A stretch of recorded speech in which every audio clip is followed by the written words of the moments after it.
इयत्ता 5वी विषय परिसर अभ्यास 2 प्रकरण 10वे ऐतिहासिक काळ 1 संस्कृती म्हणजे काय? मानव आणि इतर प्राणी यांना त्यांच्या गरजा भागवण्यासाठी त्यांच्या भोवतालचा परिसर आणि निसर्ग यांच्यावर अवलंबून राहावे लागते.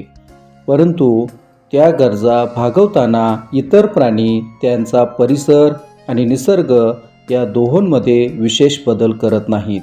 उदाहरणार्थ, वाघ गुहेत राहतो, माकड झाडावर राहते, माणूस मात्र घर बांधतो. म्हणजे माणूस त्याच्या परिसराचे नैसर्गिक स्वरूप काही प्रमाणात बदलतो, म्हणजे झाडे तोडतो आणि त्या लाकडापासून घरे बांधतो. निसर्गात मिळणारे अन्नपदार्थही तो इतर प्राण्यांप्रमाणे कच्चे खात नाही. तो ते अन्नपदार्थ भाजतो, शिजवतो, म्हणजेच कच्च्या अन्नपदार्थांवर तो संस्करण करतो. अशा पद्धतीने तो विविध पदार्थांवर संस्करण करत असतो. दगड, धातू इत्यादींवर संस्करण करून विविध हत्यारे आणि वस्तू बनवतो. मातीपासून भांडी, विटा आणि इतर अनेक वस्तू तयार करतो. कापसापासून सूत आणि सुतापासून कापड तयार करतो. थोडक्यात म्हणजे जे निसर्गातून मिळते त्याचे स्वरूप तो स्वतःच्या गरजेनुसार बदलून घेतो. हे करण्यासाठी त्याला कौशल्यांची आवश्यकता असते. हवी ती वस्तू घडवण्याआधी त्याला विचार करावा लागतो. ती वस्तू प्रत्यक्ष घडवण्यासाठी त्याला श्रम करावे लागतात. विचार, कौशल्य आणि श्रम यांच्या परंपरेतून अनेक कलांची निर्मिती झाली. या कला आणि परंपरा यांचे ज्ञान प्रत्येक पिढीने पुढच्या पिढीकडे सोपवले. त्यासाठी झालेल्या वैचारिक देवाणघेवाणीतून भाषाही समृद्ध होत गेली. विविध कला, कौशल्ये आणि परंपरा यांचे अनेक पिढ्यांकडून मिळालेले ज्ञान आणि त्या ज्ञानाच्या आधारे निर्माण झालेली जीवनपद्धती म्हणजे संस्कृती होय. भाग 2 नद्यांच्या खोऱ्यांमधील नागरी संस्कृती. नवाश्मयुगीन संस्कृती कृषीप्रधान जीवनावर आधारलेल्या होत्या. शेतीचे उत्पादन चांगले होण्यासाठी सुपीक जमिनीची आणि बारमाही म्हणजे वर्षभर पाणी पुरवठ्याची आवश्यकता असते. साहजिकच नवाश्मयुगीन मानवाने नद्यांच्या काठांवर गावे वसवली. नद्यांच्या खोऱ्यांमध्ये नवाश्मयुगीन संस्कृतीचा विकास झाला. विविध कौशल्यांच्या आधारे उत्पादनातील वाढ, चाकाचा उपयोग, व्यापारातील भरभराट, विकसित लिपींचा उपयोग इत्यादी गोष्टींमुळे नवाश्मयुगीन संस्कृतींमधून नागरी संस्कृती उदयाला आल्या. जगातील 4 प्रदेशांमध्ये साधारणपणे एकाच कालखंडात म्हणजे इसवी सनापूर्वी सुमारे 3000 वर्षांपूर्वी नागरी संस्कृती उदयाला आल्या. मेसोपोटेमिया, इजिप्त, भारतीय उपखंड आणि चीन हे ते 4 प्रदेश आहेत. नद्यांच्या काठांनी विकसित झाल्या म्हणून या प्रदेशातील प्राचीन नागरी संस्कृतींना नद्यांच्या खोऱ्यांमधील नागरी संस्कृती असे म्हणतात. विविध संस्कृती. 1. मेसोपोटेमिया. मेसोपोटेमिया हे एखाद्या देशाचे नाव नसून एका प्रदेशाचे नाव आहे. मेसोपोटेमिया याचा अर्थ 2 नद्यांच्या मधला प्रदेश म्हणजे दुआब. प्राचीन मेसोपोटेमिया म्हणजे टायग्रीस आणि युफ्रेटिस या 2 नद्यांमधील प्रदेश. या दोन्ही नद्या प्रामुख्याने तुर्कस्तान, सिरिया आणि इराक या देशांमधून वाहतात.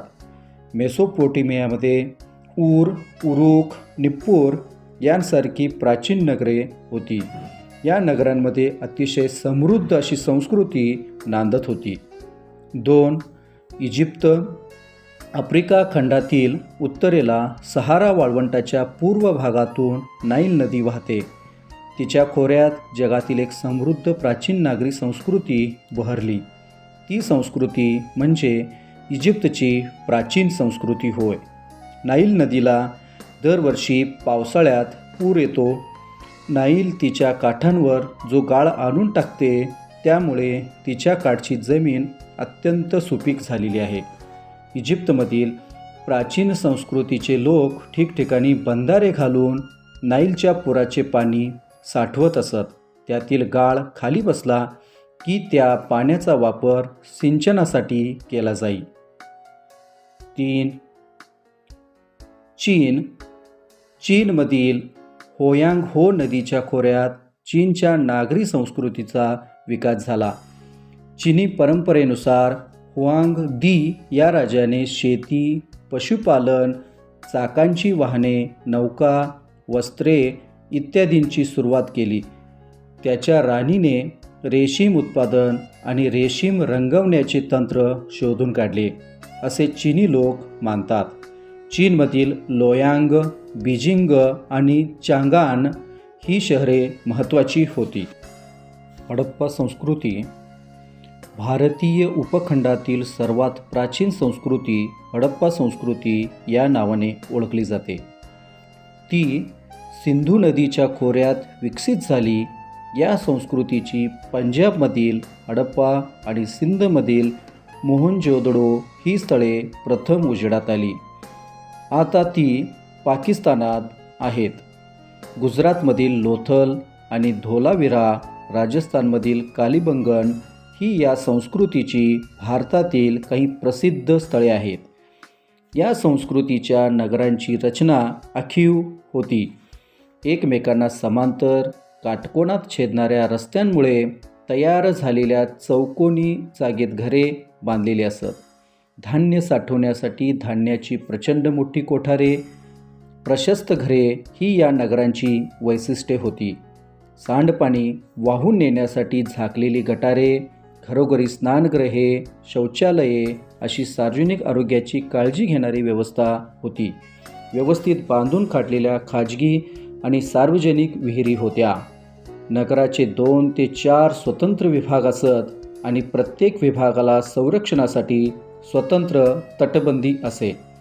मातीची पक्की भाजलेली खणखणीत वाजणारी भांडी हे हडप्पा संस्कृतीचे वैशिष्ट्य होते.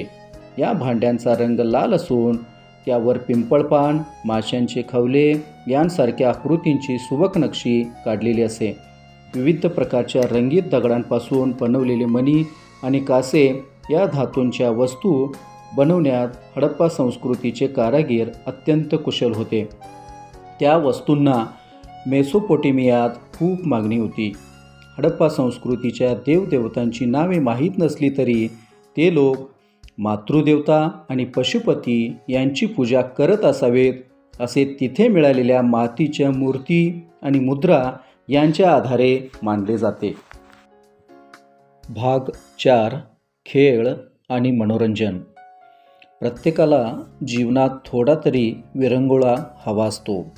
त्यासाठी विविध मनोरंजनाच्या साधनांचा वापर करतो.